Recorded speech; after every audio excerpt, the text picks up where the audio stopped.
नमस्कार, मैं आरबी सिंह यादव और आप देख रहे हैं मेरा YouTube channel RB Singh Yadav editor. आज केजरीवाल को जेल से बाहर आए हुए 30 घंटे से कुछ ज़्यादा समय हो गया है। केजरीवाल ने कल ही ऐलान किया था, हमने पिछले वीडियो में दिखाया कि वो 11 बजे कनॉट प्लेस के हनुमान मंदिर जाएंगे और उसके बाद आम आदमी पार्टी के दफ्तर में 1 बजे प्रेस कॉन्फ्रेंस करेंगे। उनकी प्रेस कॉन्फ्रेंस हमने आम आदमी पार्टी के सौजन्य से रिकॉर्ड की है, वो आपको सुनाने जा रहे हैं। तो पहले तो सुनिए आप केजरीवाल की प्रेस कॉन्फ्रेंस और उससे पहले सीएम पंजाब मान साहब को भी सुनना है, उसके बाद केजरीवाल। पार्टी के सुप्रीमो हैं, दिल्ली के आपके चुने हुए मुख्यमंत्री हैं, उनके साथ जो हुआ सबने पूरे देश ने देखा। उसी सिलसिले में भगवंत मान सीएम पंजाब आज प्रेस कॉन्फ्रेंस रखी थी, लेकिन ये प्रेस कॉन्फ्रेंस कहीं से भी लग नहीं रही है, ये तो एक रैली बन गई है, बहुत बड़ी जनसभा बन गई है। तो अरविंद जी, संजय सिंह जी, हमारी पूरी दिल्ली की लीडरशिप, कैबिनेट, सबका सबसे पहले बहुत बहुत आभार भी व्यक्त करता हूँ। मुझे बुलाया, यहाँ मान सम्मान दिया, और सबसे ज्यादा धन्यवाद करता हूँ दिल्ली के इन क्रांतिकारी लोगों का, जो संकट की घड़ी में आम आदमी पार्टी के साथ चट्टान की तरह डटे रहे। सबका धन्यवाद। मीडिया वाले सज्जन जो हैं आए हैं, पूरा देश नहीं पूरी दुनिया देख रही होगी इस प्रेस कॉन्फ्रेंस को, क्योंकि लोग सुनना चाहते हैं कि अरविंद केजरीवाल जी आगे क्या दिशा देंगे, क्या दशा होगी, राजनीति की दिशा और दशा बताएंगे, लोग सुनना चाहते हैं। दोस्तों, मैंने कहा था जहां भी मैं गया, चाहे असम गया, मैं गुजरात गया, चाहे पंजाब में गए, जहां भी कोई इंटरव्यू हुआ किसी भी नेशनल चैनल पे, लोकल चैनल पे, मैंने कहा था अरविंद केजरीवाल एक व्यक्ति नहीं है, अरविंद केजरीवाल एक सोच का नाम है। व्यक्ति को तो गिरफ्तार कर लोगे, सोच को कैसे गिरफ्तार करोगे?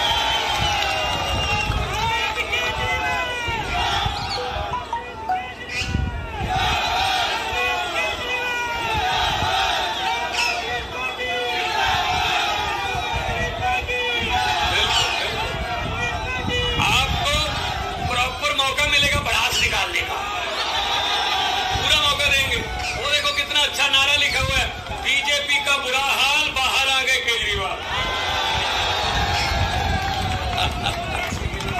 आपका यूथ विंग है, उन्होंने लिखा है। तो दोस्तों, तानाशाही का एक ही काल, केजरीवाल केजरीवाल। जो तानाशाही देश में फैल रही थी, अब मैं उसके साथ फी लगाऊंगा। हमने आम आदमी पार्टी के सौजन्य से वीडियो तैयार कर रहे हैं। पहले 3 राउंड में मोदी जी को पता चल गया कि अब की बार 400 बार नहीं, तेरा बार भी नहीं। प्रेस कॉन्फ्रेंस को संबोधित कर रहे हैं, लेकिन वहाँ प्रेस कॉन्फ्रेंस नहीं, रैली जैसा माहौल है, इसीलिए भाषण की टोन बदल ली। ये नारा, ये इधर से महिला विंग की तरफ से नारा आ रहा है, सर 25 मई बीजेपी गई।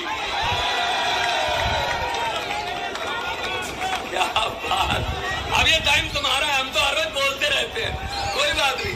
ये आपके दिल की भड़ास है असल में, जो आपने पीड़ा सही, जो आपके मन में रोष था कि अरविंद केजरीवाल को ऐसे, ये तो जो हमारा विरोधी भी है ना, उसने भी कहा यार जो मर्जी है, ये गलत कर रहे हैं, ये गलत हो रहा है।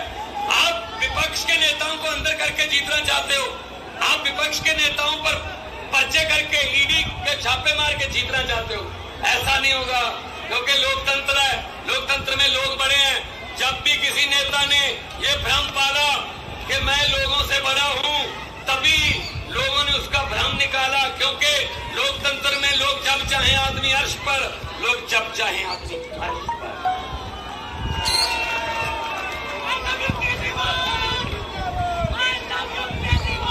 लव यू केजरीवाल कह रहे हैं सर, लव यू केजरीवाल आ रहा है। 2 कहूं या 3? 2, 3, 4, 5।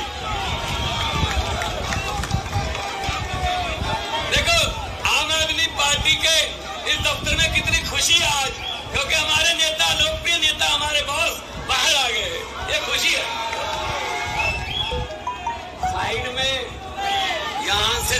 मीटर दूर सन्नाटा छाया हुआ भाई साहब। एक दूसरे को पूछ रहे हैं ये कैसे हो गया। वो कहते मुझे तो आप नहीं पता कैसे हो गया। अब क्या करेंगे? कहते मैंने तो खुद नहीं पता क्या करेंगे अब। तो दोस्तों अब हमारी जिम्मेदारी बढ़ गई है, क्योंकि सिर्फ 20 दिन रह गए। दिल्ली में तो 25 को है, पंजाब में 1 को चुनाव है, 30 तारीख तक चुनाव जो है कर सकते, 20 दिन है। अब हमें जहां 12 घंटे काम करते थे, हमें 18 घंटे काम करना है। और इस देश में मेरे 32 दांत हैं। मेरी बात बहुत बार कही हुई सच हो जाती है। मैंने परसों एक फंक्शन में जलंधर के पास शाहकोट कस्बा है, वहां कहा था कि लाइट माथे लग रही है, 32 दांत हैं। अगर सब कुछ ठीक रहा, हमारा बब्बर शेर कल बाहर आ रहा है, तो कल बाहर आ गया। और मैं एक और बात बतानी चाहता हूं, 32 दांत है भाई साहब। 4 जून को तैयारी कर लीजिए।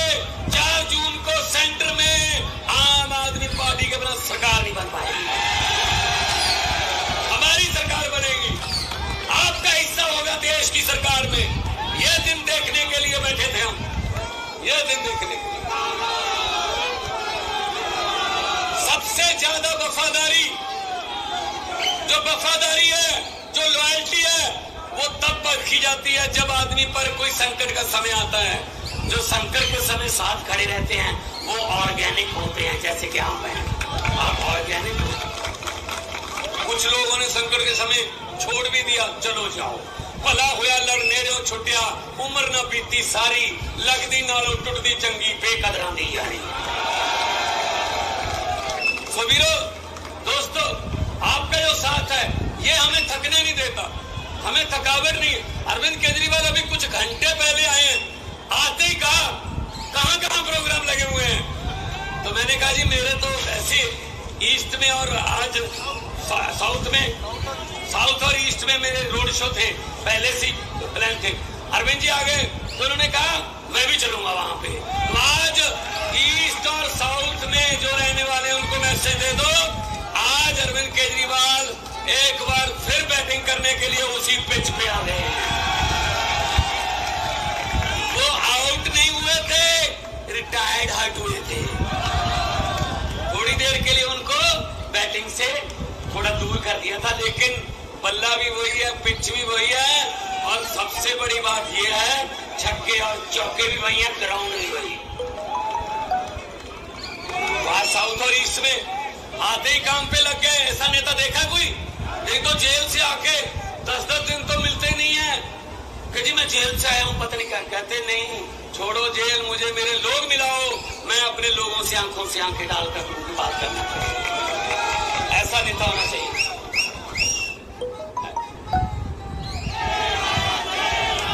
और पंजाब से खुशखबरी दे रहा हूं, 13 सीटें और 14वीं कुरुक्षेत्र है, वो भी पंजाब ही मान लो, बिल्कुल साथ में है। पंजाब से मैं आपको बता रहा हूं, मैं भी कल पंजाब से आया हूं, कल ही जाऊंगा। आपने फोटो वगैरह देखे होंगे टीवी पे, व्हाट्सएप पे। वीरो, पंजाब से बीजेपी का और कांग्रेस का सुपड़ा तो क्योंकि हम वहां नहीं लड़ रहे, वहां हम अलग रहे हैं। 13 की 13 पंजाब में आम आदमी पार्टी को। बाकी देश में इंडिया गठबंधन में लड़ रहे हैं। कुछ बातें ऐसी होती है जो संविधान भी बचाना है, देश बचा। अगर संविधान ही न रहा तो पार्टियां बना के क्या करेंगे, को मुख्यमंत्री बन के क्या करेंगे। जब इसने पुतिन जैसे राष्ट्रपति बन गया, सभी स्टेटों के जो मुख्यमंत्री वो खत्म, सीधा वोट पुतिन को डलता है, तो फिर जब फेडरल स्ट्रक्चर ही खत्म हो गया फिर क्या करेंगे हम। तो लोकतंत्र बचाने का ये लोकतंत्र बचाने का इलेक्शन है, और इसमें सबसे बड़ा योगदान आज से 20 साल बाद, आज से 30 साल बाद आपका नाम हिस्ट्री में लिखा जाएगा। कैसे लिखा जाएगा? तो जब पूछा जाएगा क्वेश्चन किसी सिलेबस में या यूपीएससी के किसी टेस्ट में कि देश को तानाशाही से किसने बचाया, देश को तानाशाही से और लोकतंत्र को और संविधान को बचाने में सबसे बड़ा योगदान किसका है, तो उसमें आएगा अरविंद केजरीवाल और दिल्ली की 2 करोड़ जनता। ये सही उत्तर होगा, इसके पूरे नंबर मिलेंगे फिर।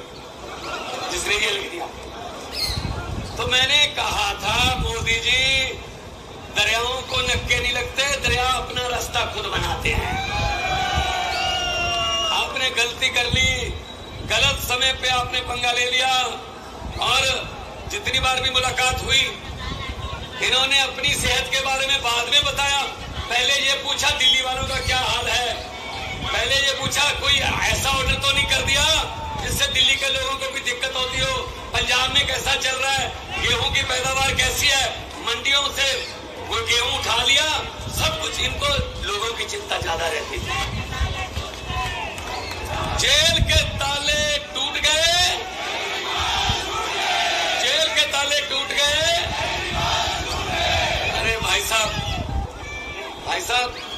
ऐसे किसी सोच को आप पिंजरे में कैद नहीं कर सकते। तो आज बुरा हाल है। आज उधर भाई साहब सन्नाटे छाए हुए हैं। भाषण की एक बात नहीं, मैं जज्बात समझता हूं। भाषण की टोन बदल गई। अरे 10 साल आम आदमी पार्टी 8 साल के कामों पर वोट मांग रही है। मैं पंजाब में सिर्फ 2 साल के कामों पर वोट मांग रहा हूं, सिर्फ 2 साल। 43,000 नौकरियां, 90% घरों को बिजली का बिल फ्री, और साथ में पानी, नहरी पानी और बिजली और गेहूं और फसलों का उठाना। मंडियों से किसान को कोई परेशानी नहीं है। राशन घर घर पे, और करोड़ रुपया सम्मान शहीदों के जो परिवार है उनका मान सम्मान जो शहीद हो गया था। मैं अपने और 16 टोल प्लाजे बंद कर दिए। 58,77,000 पर डे पंजाबियों का बच रहा है जी। 58,77,000। एक थर्मल प्लांट खरीद लिया, प्राइवेट थर्मल प्लांट सरकार ने खरीदा है। मोदी ने सब कुछ बेचा है, हमने खरीदा है। तो हम लोग नाम की राजनीति नहीं करते, हम काम की राजनीति करते हैं। हम अपने काम पे वोट मांग रहे हैं, लेकिन शर्म की बात है 10 साल बाद भी ऑलमोस्ट विदाउट विपक्ष में अगर कोई बोलता था संजय सिंह जैसा, उठा के बाहर फेंक दो और बिल पास करो। हाँ बोले, हाँ कहना बनना के, हाँ बोले जीतो चलो। ऐसे काम किया। फिर भी 10 साल बाद अगर प्रधानमंत्री को मंगलसूत्र के नाम पे वोट मांगने पड़े, ये शर्म की बात है।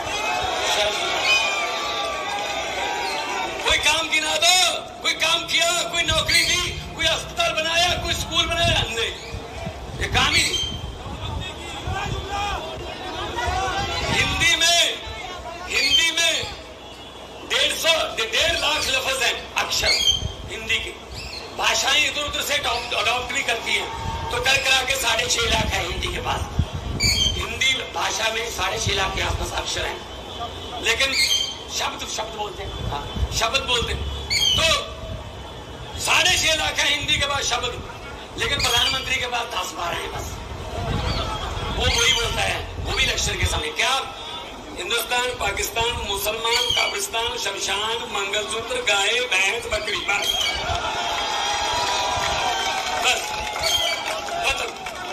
ना कोई शिक्षा, ना बेरोजगारी, ना महंगाई, ना गरीबी, ना इंफ्रास्ट्रक्चर, ना विकास।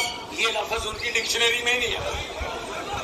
तो इस बार डिक्शनरी बदल दो। जिनकी डिक्शनरी में शिक्षा है, जिनकी डिक्शनरी में इलाज है, जिनकी डिक्शनरी में बिजली फ्री है, जिनकी डिक्शनरी में इंफ्रास्ट्रक्चर है, जिनकी डिक्शनरी में विकास है, उनके साथ उनका साथ।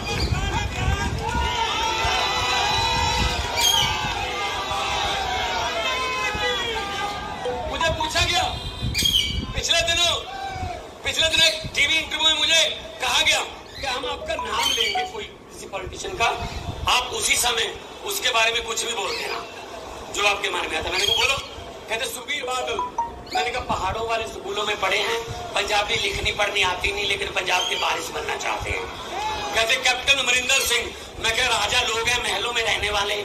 जब मुगलों का राज था मुगलों के साथ थे, जब अंग्रेजों का राज था अंग्रेजों के साथ थे, जब कांग्रेस का राज था कांग्रेस के साथ थे, जब अकालियों का राज था अकालियों के साथ थे। आजकल बीजेपी का राज है, बीजेपी के साथ है। तो कहने लगे नरेंद्र मोदी। मैंने कहा किसी भी बात को किसी भी बात से कहीं भी जोड़ के कहीं भी सुना सकते हैं और साथ में गारंटी देते हैं। कहते कैसे? मैंने कहा चंद्रयान को जो लॉन्चिंग पे गए, वहां बोला उन्होंने कि मेरा इसरो से पुराना नाता। मैं बहुत हैरान हुआ। मैंने कहा 8वीं का सर्टिफिकेट तो मिल नहीं रहा, ये इसरो कहां से आ गई यहाँ? इसरो से क्या नाता जोड़ेंगे भी? अब मैं सुनने लगा ध्यान से। कहते जब मैं स्कूल जाता था, तीसरी चौथी क्लास में पढ़ता था, पढ़ने में ठीक ठाक ही था, इसलिए हर टीचर मुझे आके कहता था अब तू इस रो में बैठ, अब इस रो में, अब इस रो में, अब इस रो में, इसलिए इस रो से मेरा पढ़ाना था। फिर उन्होंने कहा अरविंद केजरीवाल इसके बारे में क्या बोलोगे? मैंने कहा इस कदर वाकिफ हो गई है मेरी कलम मेरे किरदार से, इस कदर वाकिफ हो गई है मेरी कलम मेरे किरदार से कि इश्क भी लिखना चाहता हूं तो इनकलाब लिखा जाता है। तो उन्होंने कहा भगवंत मान, मैंने कहा जे मैं देखा अमला बल्ले तो कुछ नहीं मेरे पल्ले, जे मैं देखा लोकां दी रहमत बल्ले तो बल्ले बल्ले। दोनों हाथ ऊपर करके दो नारे केजरीवाल साहब के आगमन के शुभ आगमन पर लगा दीजिए। इनकलाब, ये साथ में दफ्तर है, इनके शीशे हिला दो, इनके थोड़ा और जोर से। इनकलाब, इनकलाब, भारत माता की वंदे, बोले सो निहाल। बहुत धन्यवाद, बहुत शुक्रिया, बहुत धन्यवाद मान साहब। अब बिना विलंब के मैं उस शख्स को बुलाना चाहूंगा जिसने जब भी राजनीति में एंट्री करी है तो बड़ा भूचाल आया इस देश की राजनीति में।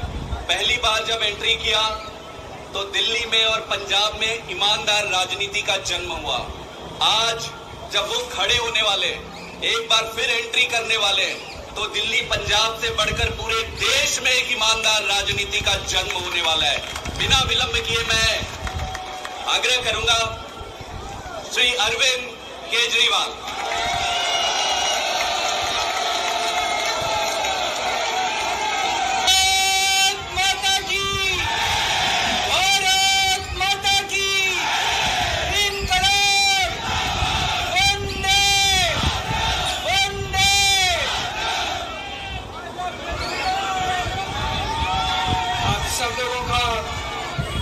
तहे दिल से बहुत बहुत शुक्रिया। इतनी तपती धूप के अंदर इतनी देर से इतनी बड़ी संख्या में आप लोग मेरा इंतजार कर रहे हैं, मैं आपका तहे दिल से बहुत बहुत शुक्रिया अदा करना चाहता हूं। जितने लोग इस वक्त टीवी में देख रहे हैं उन सब दर्शकों का भी मैं तहे दिल से शुक्रिया अदा करना चाहता हूं। सबको मेरा नमस्कार, सबको मेरा प्रणाम। दोस्तों, सीधा जेल से मैं आप लोगों के बीच में आ रहा हूं। आपके बीच में आके बहुत अच्छा लग रहा है।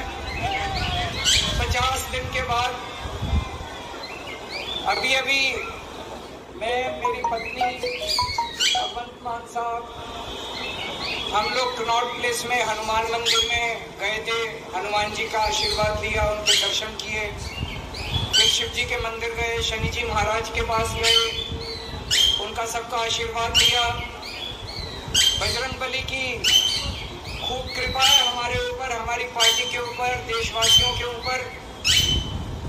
उन्हीं की कृपा से आज अचानक मैं आप लोगों के बीच में, होने तो किसी को उम्मीद नहीं थी कि चुनाव के बीच में मैं जेल से बाहर आ जाऊंगा, लेकिन ऊपर बजरंगबली की कृपा है, हनुमान जी की कृपा है हम लोगों के ऊपर, और चमत्कार हुआ और आज मैं आप लोगों के बीच में हूं। दोस्तों, हमारी आम आदमी पार्टी एक छोटी सी पार्टी है, 2 राज्यों के अंदर है, अभी 10 साल पुरानी पार्टी है। हमारी पार्टी को कुचलने में, खत्म करने में प्रधानमंत्री जी ने कोई कसर नहीं छोड़ी। एक साथ हमारी पार्टी के 4 टॉप के नेता जेल भेज दिए, एक साथ। अरविंद केजरीवाल की जेल से छूटने के बाद पहली प्रेस कॉन्फ्रेंस देखिए मेरे साथ। संजय सिंह, सतेंद्र जैन, और इस पर अपनी टिप्पणी जरूर करें। बड़ी पार्टियों के इससे पहले आप देख रहे थे भगवंत मान, चीफ मिनिस्टर पंजाब। आम आदमी पार्टी के 4 टॉप के नेता इन्होंने जेल भेज दिए। उन्होंने सोचा कि ये पार्टी सीधा खत्म हो जाएगी। वीडियो हम आम आदमी पार्टी के सौजन्य से आपको दिखाने जा रहे हैं। खत्म करना चाहते हैं उतना ये बढ़ती जाती है, उतना ये बढ़ती जाती है। कि क्रश करना चाहते हैं प्रधानमंत्री जी आम आदमी पार्टी को। जो लोग मोदी जी से मिलने जाते हैं, केजरीवाल की एक एक बात को ध्यान से सुनिए। वो बाहर आके हमें बताते हैं कि आपके बारे में सबसे पहले मोदी जी से जो भी मिलने जाता है सबसे पहले वो केजरीवाल की और आम आदमी पार्टी की 10 से 15 मिनट बात करते हैं। उनको कहते हैं कि आने वाले समय के अंदर आम आदमी पार्टी ही देश को भविष्य देने वाली है, वो खुद भी मानते हैं। इसीलिए वो चाहते हैं कि आज ही आम आदमी पार्टी को बढ़ने से रोका जाए, इनको कुचल दिया जाए। ये तानाशाही है। अगर उनको लगता है कि आम आदमी पार्टी आने वाले समय में बीजेपी को चैलेंज देने वाली है, आप अच्छे काम करो, आप देश को भविष्य दो। आज आपकी सरकार है केंद्र के अंदर, आप देश के लिए काम करोगे, आम आदमी पार्टी को कोई पूछेगा ही नहीं। लेकिन आप कुछ काम नहीं करो और आम आदमी पार्टी को कुचल दो, ये जनतंत्र नहीं है, ये इस देश की जनता पसंद नहीं करती। इन्होंने आम आदमी पार्टी को कुचलने में कोई कसर नहीं छोड़ी। छोटे से लोग हैं हम लोग, छोटी सी पार्टी है।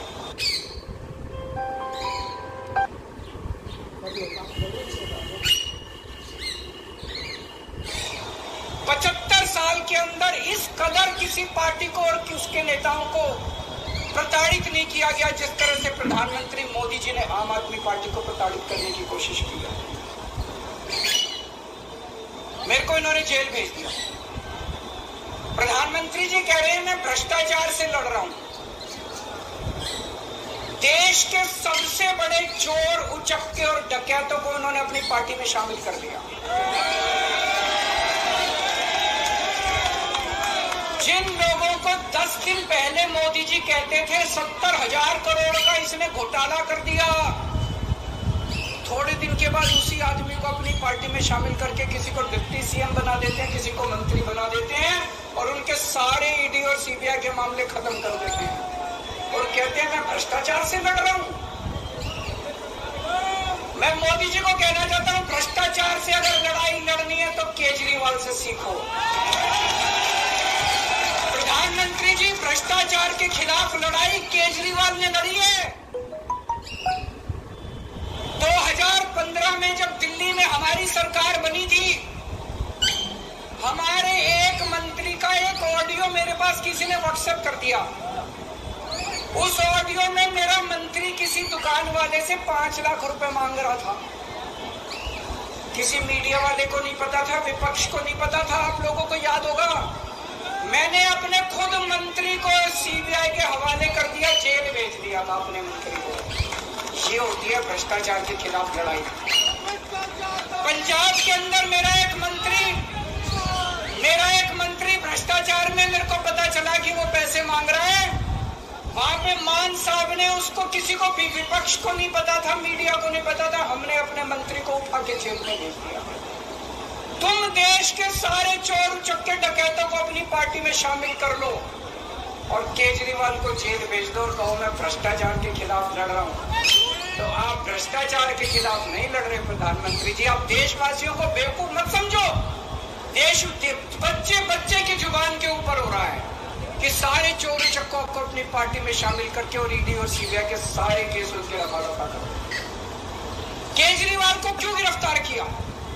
केजरीवाल को गिरफ्तार करके उन्होंने एक मैसेज दिया है सारे देश को कि अगर मैं केजरीवाल को गिरफ्तार कर सकता हूं तो किसी को भी गिरफ्तार कर सकता हूं।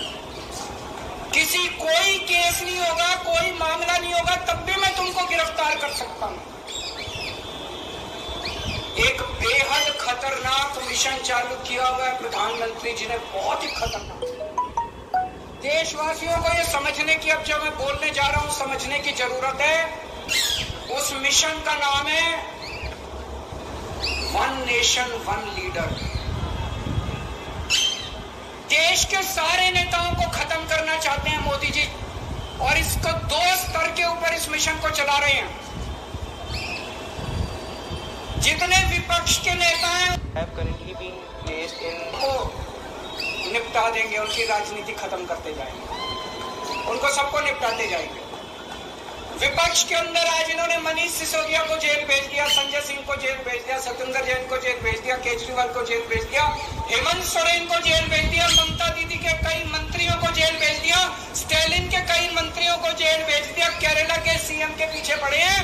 अगर ये चुनाव जीत गए, मेरे से लिखवा लो एफिडेविट के ऊपर, थोड़े दिन के बाद ममता दीदी जेल में होंगी, तेजस्वी यादव जेल में होगा, स्टालिन साहब जेल के अंदर होंगे, पिनराई विजयन जेल के अंदर होंगे, उद्धव ठाकरे जेल के अंदर होंगे, जितने विपक्ष के नेता ये सारे जेल के अंदर होंगे। अगर ये चुनाव जीत गए, इन्होंने बीजेपी का एक नेता नहीं छोड़ा। आडवाणी जी की राजनीति खत्म कर दी इन्होंने, मुरली मनोहर जोशी की राजनीति खत्म कर दी, सुमित्रा महाजन की, शिवराज सिंह चौहान जिसने मध्य प्रदेश का चुनाव जीत के दिया, इन लोगों ने शिवराज सिंह चौहान ने उसको मुख्यमंत्री ने बनाया, उसकी राजनीति खत्म कर दी। वसुंधरा राजे की राजनीति खत्म कर दी इन्होंने, खट्टर साहब की राजनीति खत्म कर दी, डॉक्टर रमन सिंह की राजनीति खत्म कर दी। अब अगला किसका नंबर है? योगी आदित्यनाथ।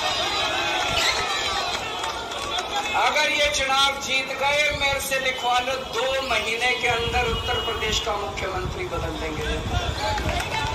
योगी आदित्यनाथ की राजनीति खत्म करेंगे, उनको भी निपटा देंगे।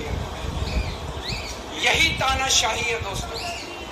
1 नेशन 1 लीडर ये चाहते हैं, एक ही तानाशाह इस देश के अंदर बचेगा, एक ही तानाशाह इस देश के अंदर बचेगा। हमारा देश बहुत महान है, 4000 5000 साल पुराना हमारा देश है।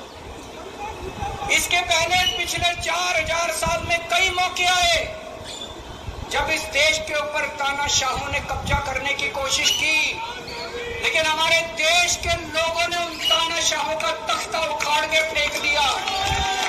जब जब हमारे देश में ऐसा मौका आया कि तानाशाह ने हमारे देश के ऊपर कब्जा करने की कोशिश की, इस देश की जनता ने उसका तख्ता उखाड़ के फेंक दिया। आज एक तानाशाह इस देश से जनतंत्र खत्म करना चाहता है, आज एक तानाशाह इस देश से लोकशाही खत्म करना चाहता है। मैं पूरे तन मन धन से लड़ रहा हूं, संघर्ष कर रहा हूं उस तानाशाह के खिलाफ। 140 करोड़ लोगों का साथ चाहता हूं। मेरे अकेले के करने से नहीं होगा। 140 आज मैं आप लोगों से भीख मांगने के लिए आया हूं, 140 करोड़ लोगों से, 140 करोड़ लोगों से भीख मांगने के लिए आया हूं। मेरे देश को बचा लो, मेरे भारतवर्ष को बचा लो, मेरा भारत इस तानाशाही से बचा लो मेरे दोस्त, मेरे देश को।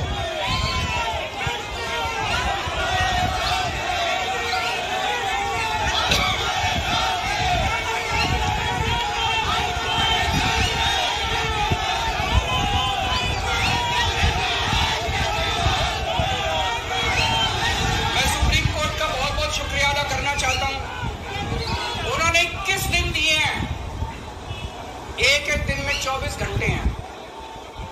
मैं एक दिन में 24 में से 36 घंटे काम करूंगा, पूरे देश भर में घूमूंगा इस तानाशाही को रोकने के लिए। दोस्तों, जितनी मेरे अंदर ताकत है, मेरा सब कुछ कुर्बान है देश के लिए, मेरा तन मन धन सब कुछ कुर्बान है मेरे देश के लिए।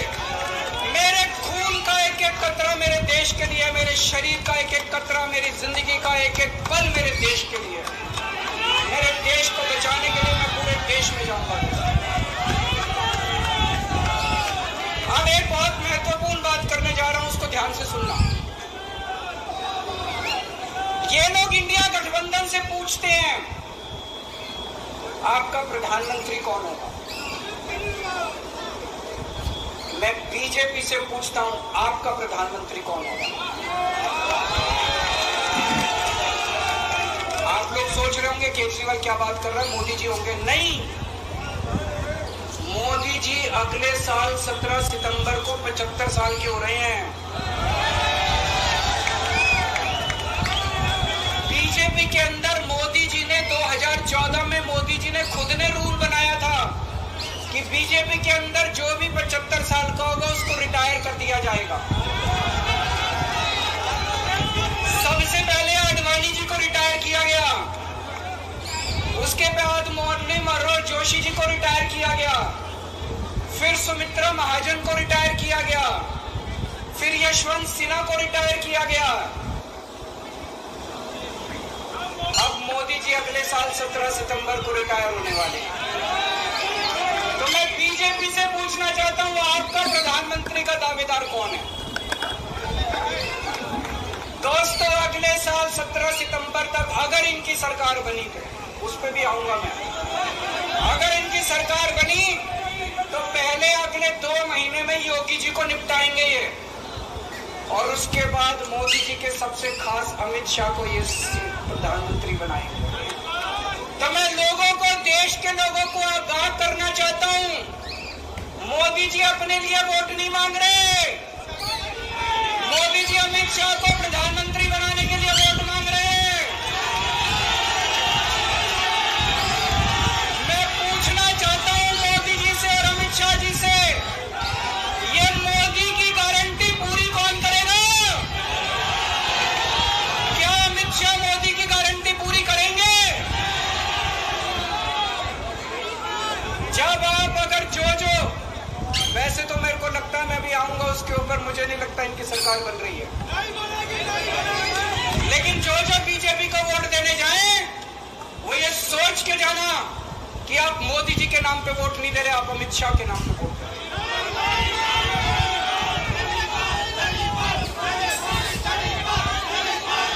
अब एक खुशखबरी आप लोगों के लिए, अब एक खुशखबरी है, सबको बता देना, जो मैंने बातें कही है बड़ी सोच समझ के कही है, वहां बैठ के यही सोच रहा था 50 दिन से।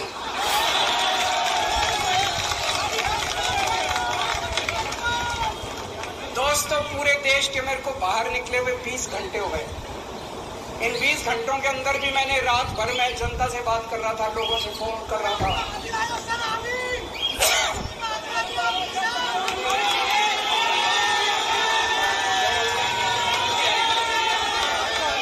रात को आंधी आई थी,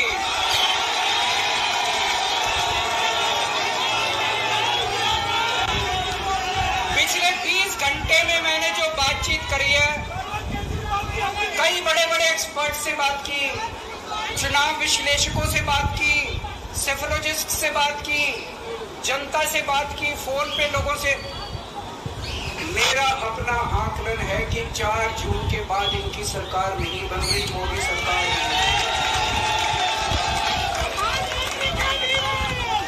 दोस्तों, अगर मैं गलत हूं तो मेरे को बताना, हरियाणा में इनकी सीट कम हो रही है, राजस्थान में कम हो रही है, कर्नाटक में कम हो रही है, दिल्ली में कम हो रही है, बिहार में कम हो रही है, महाराष्ट्र में कम हो रही है, कर्नाटक में कम हो रही है, बंगाल में कम हो रही है, झारखंड में कम हो रही है। बढ़ कहां रही है? यूपी में कम हो रही है, बढ़ कहां रही है? बड़े एक भी जगह इनकी सीटें नहीं बढ़ रही हैं। मेरा अपना मानना है, और सट्टा बाजार में भी वो जो चल रहा है, इनकी 220 से 230 के बीच में सीट आ रही है, उससे ज्यादा सीट नहीं आ रही।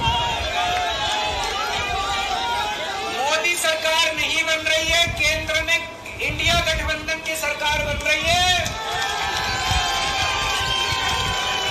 आम आदमी पार्टी उस सरकार का हिस्सा होगी, दिल्ली को पूर्ण राज्य दिलाएंगे, दिल्ली का एलजी लोगों का एलजी होगा, दिल्ली का एलजी दिल्ली वालों का एलजी होगा, गुजरात से आया हुआ है अभी, दिल्ली के लोगों का एलजी होगा, दिल्ली के लोगों का विकास होगा। एक और पॉइंट है, जब मैं जेल के अंदर था तो कुछ लोगों ने यह मुद्दा उठाया, केजरीवाल सीएम पद से इस्तीफा क्यों नहीं देता? दोस्तों, केजरीवाल को कभी किसी पद का लालच नहीं हुआ। मैं अब मंत्री, मुख्यमंत्री, प्रधानमंत्री ये सब बनने नहीं आया।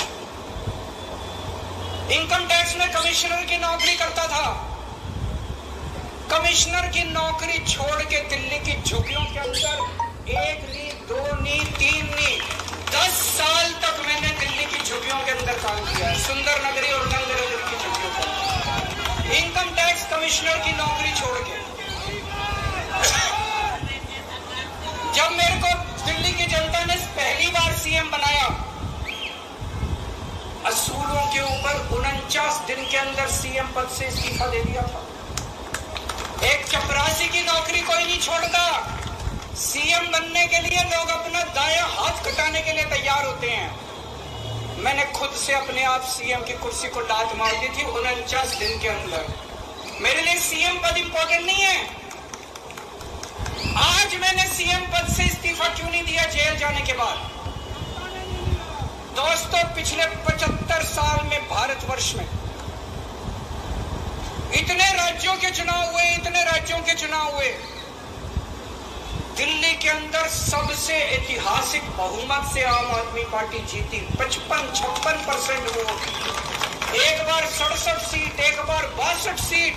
इतने भारी बहुमत से आज तक कोई राज्य की सरकार 75 साल में नहीं जीती। इतने भारी बहुमत से जीतने के बावजूद झूठा केस, अब उनको पता है वो हमें हरा नहीं सकते दिल्ली के अंदर। उन्हें पता है अगले 20 साल तक दिल्ली में आम आदमी पार्टी को कोई नहीं हरा सकता। तो उन्होंने एक षड्यंत्र रचा, राजनीतिक षड्यंत्र रचा। केजरीवाल को झूठे केस में जेल भेज दो, केजरीवाल को इस्तीफा देना पड़ेगा, केजरीवाल की सरकार मिल जाए। उन्होंने ये षड्यंत्र रचा। मैंने कहा मैं भी इस्तीफा नहीं दूंगा। तुम अगर जनतंत्र को जेल में कैद करोगे तो जनतंत्र जेल से चला के दिखाएंगे लोग, सरकार भी जेल से चला के दिखाएंगे। कतई इस्तीफा तुम्हारे ट्रैप में फंसने वाले नहीं है। ये अगर हेमंत सोरेन साहब को भी इस्तीफा नहीं देना चाहिए था, जेल से सरकार चलानी चाहिए। अगर हमने इस्तीफा दे दिया, ये तो बड़ा अच्छा इनके लिए। जिस राज्य के अंदर ये चुनाव हारेंगे उसके मुख्यमंत्री को पकड़ के जेल में डाल दो, सरकार गिरा दो। उसके मुख्यमंत्री को पकड़ के जेल में डाल दो, सरकार। आज मैं अगर दिल्ली की जेल के अंदर रह के दिल्ली की जेल से इस्तीफा नहीं दे रहा, वो इस तानाशाही के खिलाफ संघर्ष कर रहा हूं, इसको समझ लेना। केजरीवाल को किसी पद का लालच नहीं है। सीएम तो 100 सीएम की कुर्सी देश के नाम कुर्बान। मुझे पता चला मेरे जेल जाने से बहुत लोग भावुक हुए, खासकर मेरी माँ, बहनें, महिलाएं बहुत रोई। कईयों ने बहुत मन्नतें मांगी। मैं सबका बहुत बहुत शुक्रिया अदा करना चाहता हूँ जिन लोगों ने अपनी दुआएं, करोड़ों लोगों ने अपनी दुआएं भेजी हैं। पूरी दुनिया भर से करोड़ों लोगों ने दुआएं भेजी। उन्हीं के आशीर्वाद का कमाल है कि आज मैं आप लोगों के बीच में हूँ। आप लोग सब लोग सुखी रहें, देश खूब तरक्की करे, फले फूले, आप सब लोग खूब खुश रहे, ऐसी मेरी प्रभु से इच्छा है। भारत माता की। अरविंद केजरीवाल ने अपनी प्रेस कॉन्फ्रेंस में तमाम चीज़ें उठाई और कुछ बातें भी कहीं कि ये वोट किधर और किसकी तरफ जा रहा है, कौन इस वोट का आगे हकदार होगा। उन्होंने नरेंद्र मोदी की कुर्सी पर भी सवाल उठाया कि वो 75 साल के हो रहे हैं, अब शायद वो पीएम नहीं बन पाएंगे क्योंकि पार्टी का रूल है 75 साल के बाद उन्हें मार्गदर्शक मंडल में भेज दिया जाएगा। तो हो सकता है कि वो अमित शाह के लिए वोट मांग रहे हैं। तो इस तरह की कई एक चीज़ें उठाई उन्होंने, राजनीतिक चीज़ें। अपने केस के बारे में उन्होंने एक लफ्ज़ भी नहीं कहा, ये बहुत बड़ी बात है। तो आपको ये प्रेस कॉन्फ्रेंस पर, केजरीवाल के भाषण पर जो भी कहना है मेरे कमेंट बॉक्स में आकर कह सकते हैं। और आपको और कोई दूसरी बात कहनी है तो भी आप कह सकते हैं। मैं आपको साथ साथ ये भी बता दूं कि जो भारतीय जनता पार्टी की इस समय परिस्थितियां हैं बहुत ज़्यादा नाजुक हैं, क्योंकि अरविंद केजरीवाल के बिना जमानत मांगे और जमानत मिल जाने के बाहर आ जाने पर भारतीय जनता पार्टी में सन्नाटा छाया हुआ है। दूसरी बात एक और है, जो नरेंद्र मोदी ने ये बात कही है कि नोटों में भर भर कर अंबानी और अडानी कांग्रेस को टेम्पू से नोट भिजवा रहे हैं। ये एक बड़ा मसला तैयार हुआ है। ये 2-3 मुद्दे हैं जो आपके सामने हैं। तो आपने मेरा चैनल अभी तक सब्सक्राइब नहीं किया है तो ज़रूर कर लें। और फिर इस वीडियो को मैं अब यहीं समाप्त करता हूँ। Thank you very much. मैं आरबी सिंह यादव।